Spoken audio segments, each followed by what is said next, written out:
break your arm if she wanted to. She could. I'm afraid and aroused by that woman. So this match, I mean, there was a lot of freaking shenanigans and hijinks. It's a 2 out of 3 falls match. Kairi Sane, dude, she's cool. I love the way she throws her elbow drop. Oh, look. Hey, we're on the YouTubes. Search Kaotic Radio on YouTube.com and see my ugly mug. Hello. Anywho, so this match, I mean, it's a lot like Asuka. Like Kairi saying her style is way different than Asuka. Yeah, like instead of being a submission for her finisher, it's a top rope move. Yeah, she's more of a little more of a high flyer, a little less technical than, or a little less, kicky punchy. But she's cool. She's real cool. I don't really like her ring gear. Like them big ass hats are kind of stupid, but it is what it is. That's that Japanese high fashion lifestyle. That's pretty cool. This match had some freaking wicked spots in it. Shayna Baszler, my God, that woman could throw a punch and make the son of a bitch look real. Yeah, and then this match is also a rematch from the Mae Young Classic Finals. Okay, yeah, that's right. It was a rematch from the Mae Young Classic, which my good friend / NXT women's wrestler Candice LeRae was on. Yeah, see, Cole's not the only one that can name drop, although it is his sister that I just name dropped. Yeah. So, it is what it is. But this match was badass. This is the kind of women's match I like to watch. I mean, having the 4 horsewomen, and then Kairi, she had some chicks come out too. I'm not really sure who the hell they are. Let's see, Dakota Kai, and some others. I don't know. I really need to get back into watching NXT a little bit more. But, like, on the real, this chick does probably one of the prettiest goddamn moonsaults from the corner onto a bunch of the other women. I mean, my only issue with it is that spot right there overshadowed the finish, which was Shayna Baszler making Kairi tap. And I mean, it was a good finish, but it was a little overshadowed by the huge spot that came just minutes before it. So, I give that match a 2 thumbs up. I dig it. It was fun. It was a really fun watch. Next up though, we got Aleister Black, dude. I dig me some Aleister Black. Aleister versus Johnny Gargano. Aleister Black versus Johnny Gargano, Mr. Wrestling. May as well just call the dude Mr. Takeover. I mean, this guy. That's his newest shirt, so. Oh, is it? Yeah. Oh, okay, I didn't know. Well, hey. Damn you, WWE. Now you're stealing ideas straight from my brain. Anywho, yeah, man. Aleister Black, that is a beefy mofo. Like, that dude is huge. 6 foot tall. He's a big badass, and Johnny was taking it to him. Like, this was a great match. This is the kind of match that I like to see out of Johnny. Johnny played the heel. Yeah. I mean, he was healing it up, and he did some indie spots in there that I thought were great. Yeah, and then people thought that, Johnny couldn't have been the person who attacked Aleister on that one NXT, but then it ended up being him, and then they turned Johnny heel. Yeah, and what I hope it sets up is bringing back DIY a little bit. Maybe on a lesser thing, because Tommaso's just straight murdering it right now. And Tommaso tweeted out, "Good job, Johnny, for attacking Aleister." There we go. See, this match, like the indie spotorific thing that I loved about this match was Johnny goes for his super kick on Aleister, who's on his knees, and stops right before he hits him and just poses. I'm like, dude, that is so indie right there. That is like, that's how you know Johnny was the indie darling. Aleister, though. Aleister comes from like Defiant Wrestling, right? Like the what culture? I mean, I'm. That's where Killian Dane came from. Oh, Killian Dane. Okay, I knew it was one of them guys with the European sounding names. Yeah. But dude, I dig Aleister Black. His music is off the chain. I know. It is sick as hell. But it took 2 black masses to put Johnny Gargano away. And those black masses, they look like they actually hit the dude. Oh, dude, they're devastating. Yeah. I mean, that guy knows how to lay it in. This one, again, man, I honestly, every match on this card had something I liked about it. Yeah. Every match. But this one, I mean, obviously, I love Johnny Gargano. I've seen him in PWG several times. He got married to my co-host's sister. One of your best friends. One of my best friend's sisters. I mean, it is what it is, man. I mean, he's like family by proxy. Yeah. It feels like. So I always get behind Johnny. Even if I know he's going to get his ass kicked.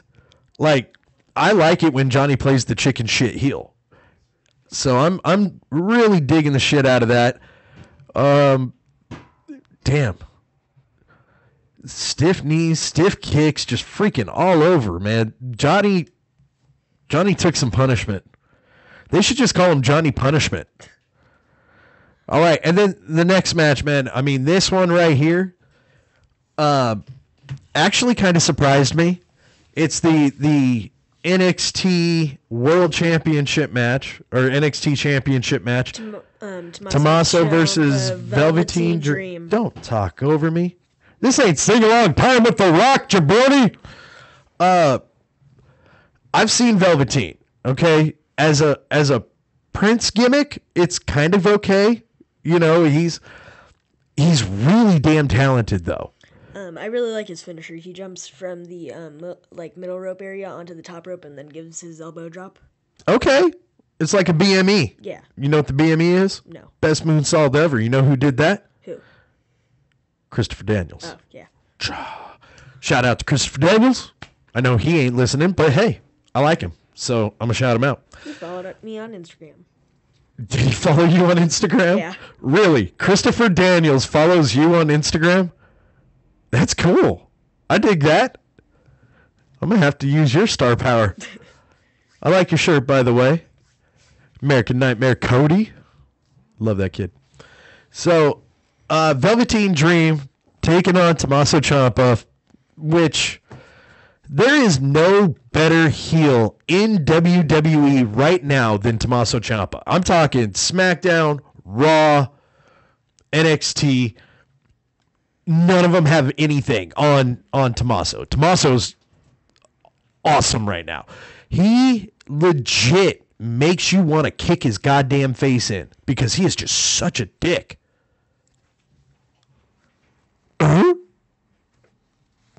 Give me that jacket on the chair. Oh, okay. Thanks. Sorry about that. Sorry, messing with you. Damn last show. Freaking sports ball people talking about the basketball. Sorry, man. I don't watch real sports. I watch wrestling. So, but yeah, man, Velveteen Dream taking on Tommaso Ciampa was great. Tommaso played up that super dick role that he can. And so many times I thought Velveteen had it. I thought they were going to freaking drop the title to Velveteen so that we can get Tommaso up on the main roster and fuck everything up. No. Tommaso beat the fuck out of Velveteen Dream.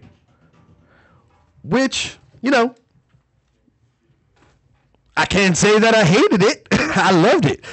I mean, damn, dude. He gave the one thing I do got to give him credit for, though. Velveteen, dude came out dressed as Hollywood Hulk Hogan, and I thought that was funny as hell because they're in LA. So you know you gotta play up the strengths, but at that time you have to play to the crowd. But that's what I don't get. Velveteen's the face going into this match, right? Because they're both heels. No, bullshit. Velveteen is so fucking over as a goddamn babyface. It's unbelievable. Oh, I thought he was a heel. I think I'm pretty sure he's a face. I don't see. I mean, hell, he may have been a heel going into this, but he was a face coming out of it because Tommaso makes everybody a babyface. Yeah. Tommaso could kick the shit out of Johnny Gargano today, and he'd be a babyface again. 24 hours removed from him. No. But, yeah, man, Velveteen got in there. He kicked some ass. Tommaso was better. You know, the psycho killer, dude. You that beard alone will whoop your ass. And I'm digging that shit. Fuck, man. I mean, I can't say enough. Tommaso hitting the DDT onto the metal that separates the two rings for the War Games part. Dude, that thing looked devastating. I'm surprised they didn't have Velveteen do a blade job on that one, or, you know, get a little bit of color. Yeah. But then I realized it's WWE. They don't do color anymore. Yeah. Unless it's like a blood feud. What are your thoughts, man? Do you like Velveteen Dream? I like his current gimmick and his finisher, like I said earlier. But in all, I like the character he is portraying in WWE. Okay, all right, fair enough. What are your thoughts on Tommaso? Tommaso's the psycho killer. He turned heel. He's the best. Oh yeah, he's the best. He's Because you're the best around. He's one of my favorites in NXT right now. Him and Johnny. Well, yeah. I mean, they're great. They're freaking awesome. I used to love watching them over at PWG. In fact, little known fact, Tommaso Ciampa almost did a flip bump into Luke's lap. If it weren't for Drake Younger pulling him out of the way, Luke would have been a Tommaso pancake. Yeah. So, big shout out to Drake Younger, Drake Wirtz, who actually, funny enough, was the referee for, I believe, Johnny's match. Oh, really? Yeah. So, yeah, gotta love Drake Younger. He's one of my favorite people. There is not a nicer dude. I called him Smiley all the time. I know that's GQ Money's nickname, but dude, Drake Younger. You go into any locker room that Drake Younger's in, that dude will have an ear-to-ear shit-eating grin. I love that man. He's straight up tits up. He's a good dude. But yeah, man, Tommaso, I can't say enough about him. Velveteen, you know, like I said, I think I'm gonna have to start watching a little more NXT because I don't get him. And the last time I saw him was at that NXT Riverside event. So, you know, and even then he got his ass kicked by freaking Cien Almas. Yeah. Right? It was Cien? Almas. Almas, yeah. I love that guy too. I'm glad he's up on the main roster. He just needs to do more. Yeah. They need to do more with him. Hell, man, him and Bobby Roode would make a great tag team. Yeah. I think Almas should do a match against Ray. That would be cool. That'd be real cool, actually. I would watch the hell out of that. Yeah, that'd be a really cool match. All right, dude. You know, you play. Well, let's go ahead and we'll recap the last match real quick. Well, not real quick because this was like, if there was a match of the night candidate, this would be it. If there's a match of the quarter, I wouldn't say of the year because it's been a long, good year with a lot of New Japan shit. But if we had a match of the quarter, this would definitely be a candidate. This is the War Games match. I mean, you're a little too young to remember, but back in the day, WCW had the War Games. And it was, to me, WCW's War Games was like the highlight of my year. Like more so than like a lot of the WWE pay-per-views. Because the War Games match, man, you got two rings encompassed by basically a Hell in a Cell. Now, maybe more of a cage with a top on it. Yeah. Except for NXT's didn't have a top. It was just Cage. Yeah, Ricochet did a We'll get there. Okay. Man, I haven't even said who was in the match yet.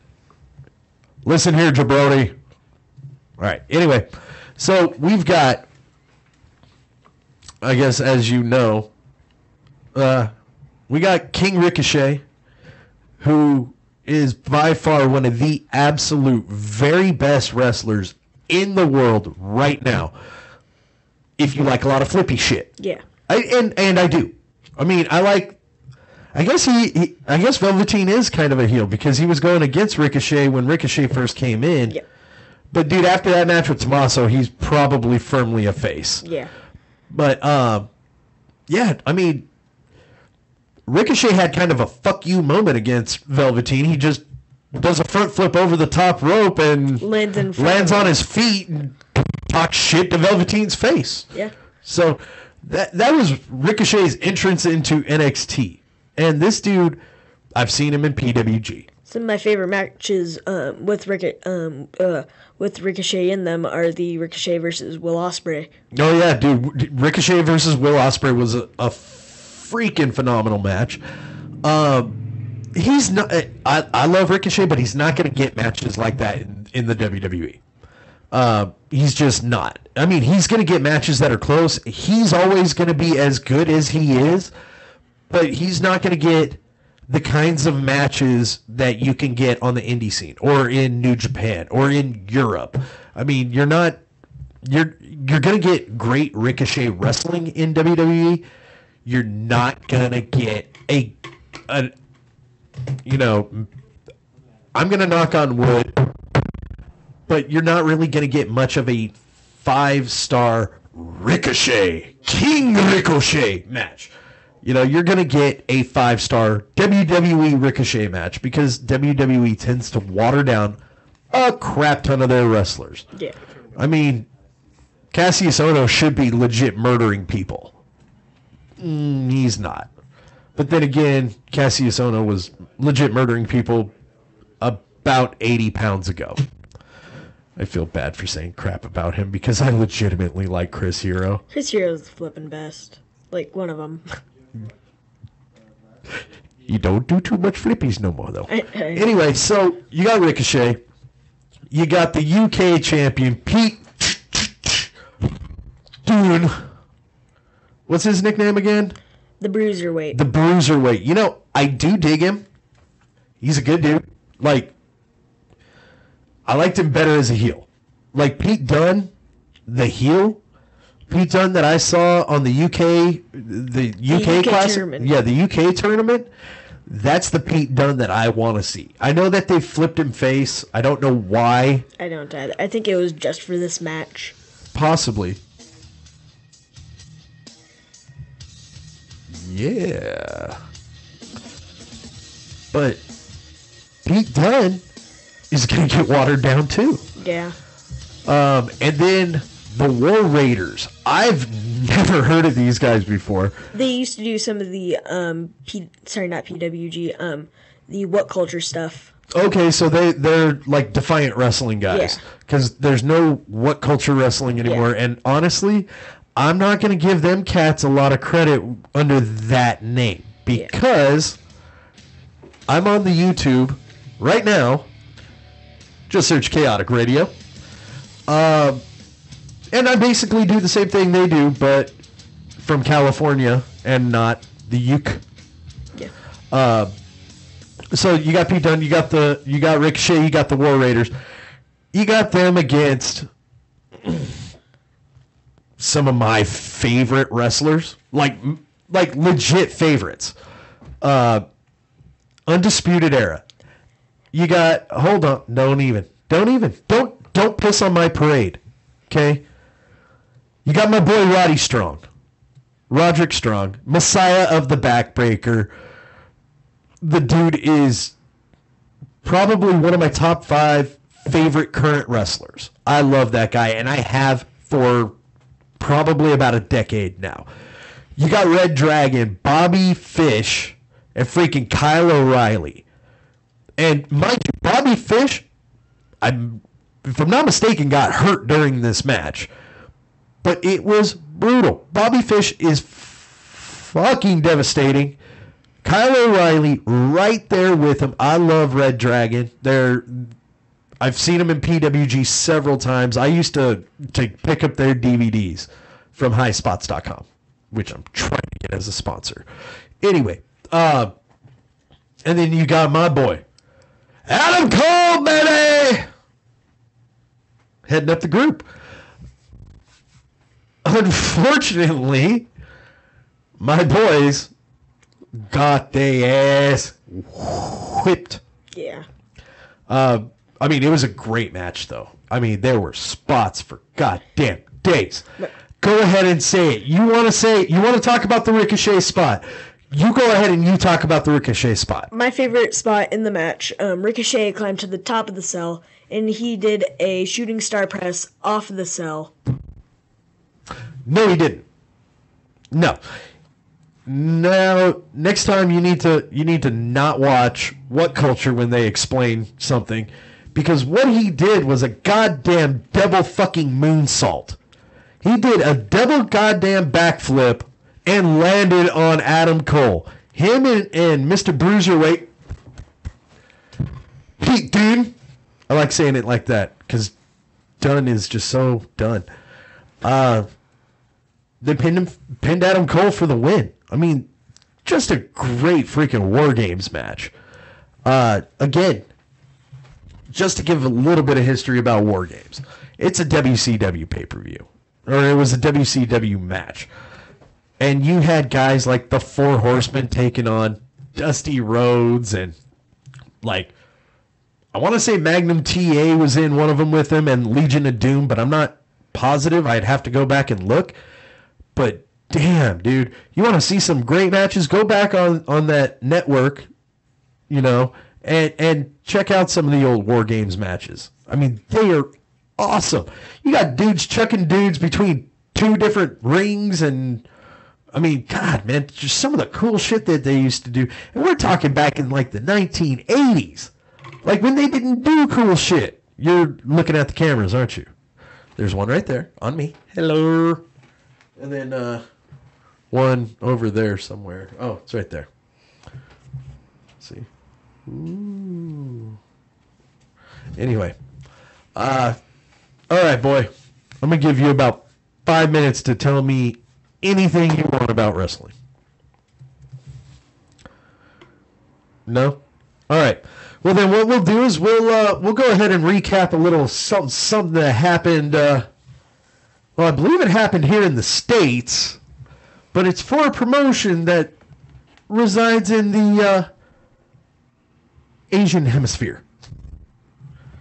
We're going to talk about how there is no more quote-unquote American members of the Bullet Club anymore. It's at this point in time, it's not really breaking news because it happened like a week ago. But yeah, as of New Japan's last show, what we called like the Americans, but I mean they're not really Americans. I mean just Cody Rhodes. Sorry, Cody, don't call me Rhodes. Yep, American Nightmare. The Bucks. Kenny Omega, Marty Scurll, and Hangman Adam Page are no longer in the Bullet Club. They are no longer members of the Bullet Club. Bullet Club now, I guess, is just the Tomatonga and Bad Luck Fale. I guess it's just those three. What the hell's the other guy's name? Tonga's kid. I can't remember his name right off the bat, but so those are the only members of the Bullet Club anymore. And you know what, man? They were Bullet Club OG anyway. I mean, that faction started out with Finn Balor and Bad Luck Fale. Yeah. So, I mean, and then they grew. And I love them. But now, what was the kind of newer members, other than the Bucks, because the Bucks are, even though they weren't OG, they're still considered OG. Yeah, they're they're now just straight up called the Elite. I mean, that was something that the Bucks and Omega were doing, being the Elite, their little YouTube videos And, that was really successful, apparently. Dude, they're all the elite now. Yeah. Marty Skrull, Hangman Page. You want to talk somebody with some talent, but no fucking charisma whatsoever is goddamn Hangman Page. Like, I want to see more of this dude. If he had more charisma. If he had more charisma. He's good, though. Skrull, he's a fucking good wrestler. He's got charisma, but he's fucking annoying. Like, he's like that little gnat. He reminds me of the X-Pac X-Pac. B gave me a look like his ears perked up. He's like, what? Attitude Era Wrestling? I know that. That's all I know, sorry. Actually, it's before Attitude, like 1980 to Attitude, and then I was gone. Oh. You know what, dude? One of these days we'll do like a Dangerous Danny Davis episode or something. We'll go like a Brooklyn Brawler episode. Dean Malenko. So. Dean Malenko? Oh, so you're talking like 90s WCW. Yeah, well, he went 90s WCW. Then he came over when WCW bought into or lost their contract to WWE. Then he became the ladies' man. Oh, dude, that was so dumb. I do remember that. Like the worst thing you could do. We're gonna give you guys a hook. Oh, he had a hook. He was the man of 1,000 moves. Yep, man of 1,001 holds. Dude, they tried to turn him into 007. It was so bad. It was horrible. But they actually came over before WCW got bought by WWE. They were like the last four to come over before that happened. Was it Malenko and who and Eddie Guerrero? Bishop, Pillman came over too, right? Pillman was already dead at that point. He was? Yeah. Oh, okay. So it was Dean Malenko, Eddie Guerrero, Chris Benoit, and Perry Saturn. Ah. They came over as the Radicals. Pillman did drugs and died. Yeah. Yeah. Well, Pillman was in a huge car accident and straight fucked his ass up. Like, shattered his leg. It was held together with pins for like almost a year before it was finally. Dude, I got a story about Brutus Beefcake that I'll talk to you about later that you'd want to listen about. I'm down. So, but anyway, yeah, man, Pillman he was a wreck by the end. God, I loved that guy though. Pillman was badass in WCW. That dude was freaking him and Flying Brian, baby. Flying Brian Pillman. And then it was him and Steve Austin. They were the freaking Hollywood Blondes. Oh, and then Austin was the Taskmaster, right? Austin, when he came over to WWE, it was the Ringmaster. The Ringmaster, that's it. Yeah, dude. And then he was the $1 Million Man's champion. He was the $1 Million Man's boy as the Ringmaster. And then, oh shit, dude, he actually almost had a different gimmick that would have screwed him up even worse than the Ringmaster, but I can't remember what it was. Sorry, I know that this went on a tangent the other way. We were talking about New Japan, but fuck it. B knows some shit about wrestling. Yeah. Oh, don't worry. I told you, I got a dude's going to call in here and there to help you out. That's going to be awesome. If our phone was working like we wanted to, we would have that. Hey, man, we got a full another week. Growing pains. It's all good, man. I'm just glad to be back on Kaotic. Dude, I mean, this is my home. Feels good, right? It feels right. And the walls and everything looks right. I love the smell of fresh paint, though. Don't forget the glue. I'm getting high off the fumes. So, but no, man, it's good to be back. It's great to be back, and I'm kind of sucks. You're back. Cole wasn't able to. He'll be back next week. He'll be here, as he said, I believe. So we'll get him back, but back onto Pillman, man. I mean, you opened up a can of worms with that one. Flying Brian Pillman is my number 3 favorite wrestler of all time. Really? Yes. Okay. Wow. Dude. Oh, wow. You got that too. I've got the tiger stripes rocking because that's Brian Pillman used to play for the Cincinnati Bengals. And he had tiger pants. And his first trunks were the tiger print because he was one of the Bengals. That's my little tribute to him, but it's going to get covered up because, let's face it, dude. It makes no sense. It makes no sense. Yoda on top of fucking tiger stripes. Whatever. Being esoteric is the best tattoo ever. Because that means you have to give somebody an explanation behind it. Yep. That's all. Yep. See, I got that because I mean, and the color orange is the chakra color of creativity. No, not the shocker. Chakra. Chakra. Got it. Hippie shit. Yeah, the hippy dippy shit. But yeah, man, Brian Pillman, like legit, one of my all-time favorite characters in wrestling. But not only that, Brian Pillman, the man, the way he orchestrated coming into the WWE or WWF at the time was just masterful. WCW was firing his ass. They were going to. They wanted to. So he convinced WCW to let him start doing shows for ECW.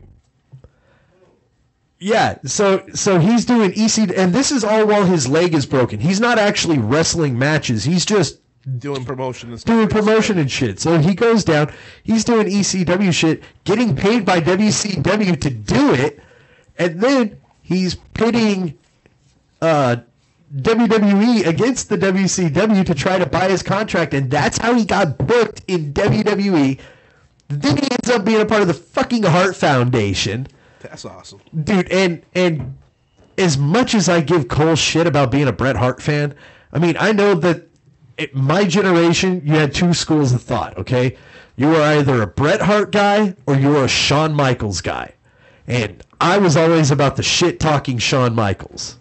I'm about the rocker Shawn Michaels. Him and Marty Jannetty were the best. Dude, they were. Oh, man, you got there are podcasts that I want you to listen to about the Rockers.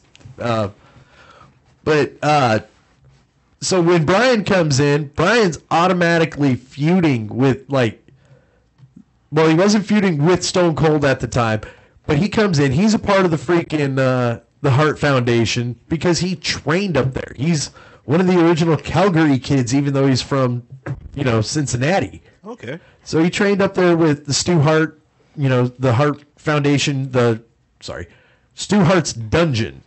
He trained up there with those guys. He trained with freaking British Bulldog. He trained with freaking Bret Hart. He trained with Owen Hart, So you got the one American dude.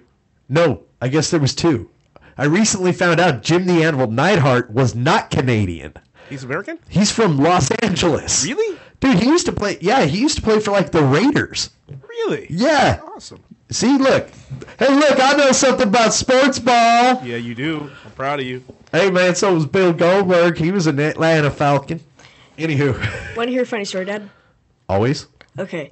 When 2K... Is it about Brian Pillman? Yes. Okay. When WWE 2K14 came out, I always used to do the Royal Rumble matches, and somehow Brian Pillman was always number 30. And back then, I was scared of his music for, no apparent reason, just because it was, the creepy music. Oh, yeah, dude. Brian Pillman's music when he was coming in as the loose cannon, after the Hart Foundation shit was cool. That's when he was feuding really hardcore with Stone Cold. That led to the whole... The house thing. The whole, gun at the house thing. Man, I miss Attitude Era WWE. This show is not going to be all about the WWE, though. We're going to get a little in depth with some of our... Yeah, that's that creepy shit. Not scared of it anymore. Dude, that sounds like something from a serial killer movie, huh, B?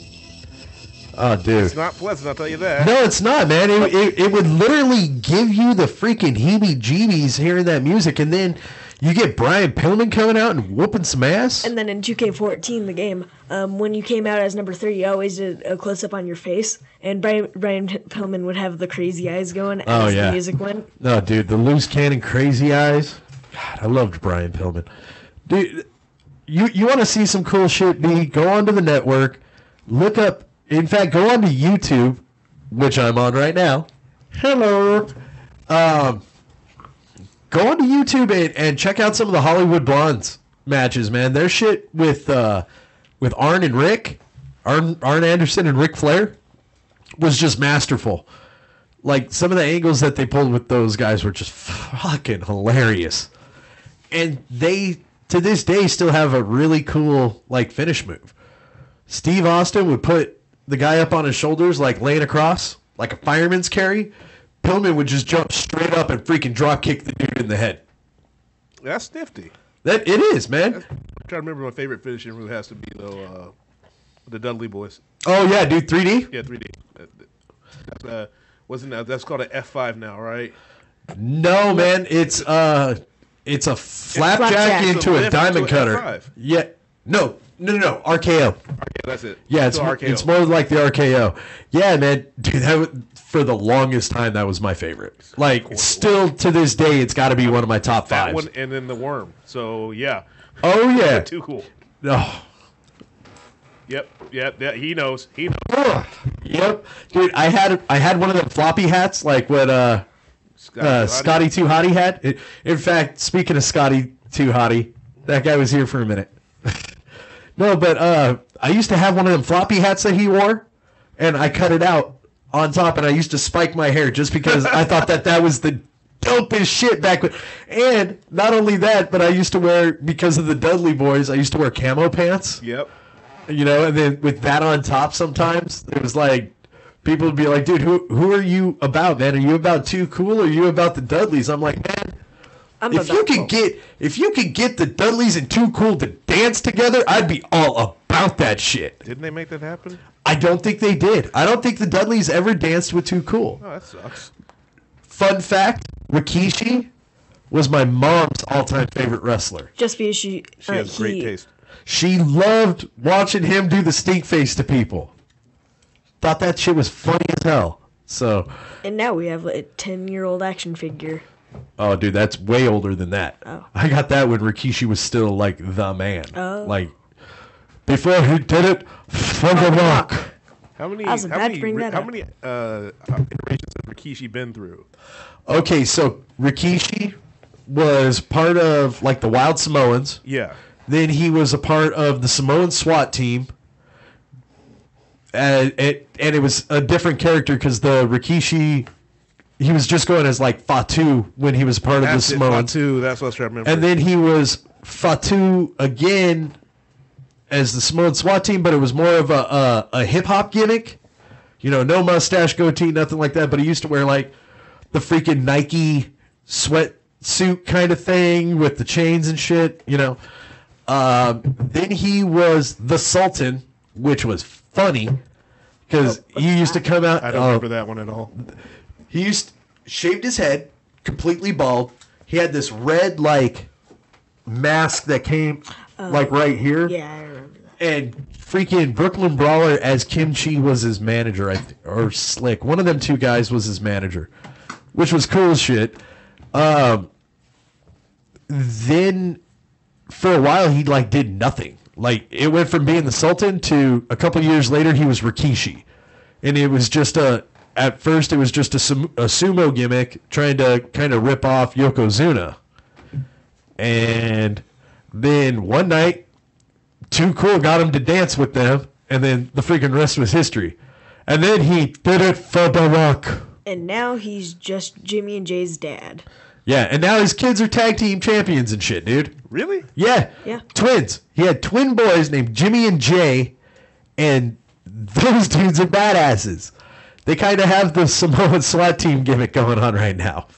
But they go by the Usos, Jimmy and Jay Uso. Okay, I'm going to drop one last bit of knowledge for you into your show that I know about wrestling. Okay. What's your thoughts about Barry Horowitz? That's it.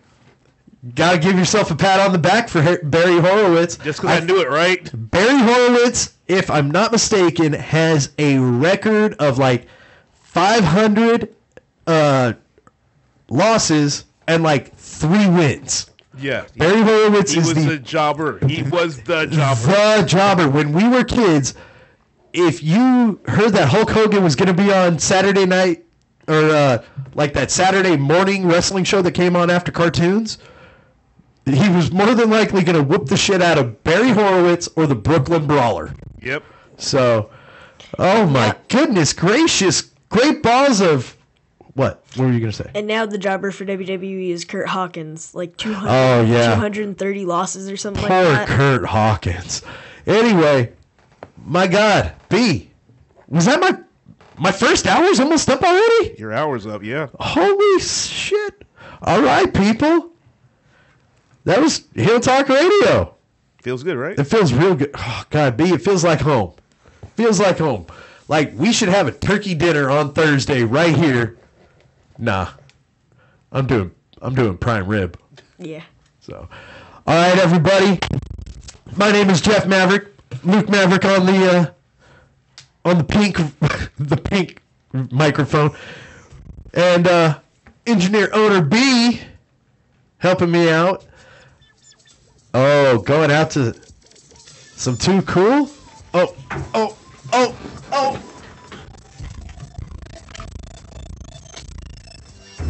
That's a little something for our YouTube watcher. Notice I say watcher. Can't really even see me doing it. I got big boobs. All right, everybody. That has been Heel Talk Radio for tonight. Thank you very much for listening to my first show back on Kaotic Radio. Next week, we will have AJ Kirsch. Broseph Joe Brody from Hood Slam himself will be on the line. Cole will be back. Thank God. I love that kid. I miss him. I'm so glad he'll be back next week. So listen to us. Same bat time, same bat channel, 8 p.m. only on kaoticradio.com.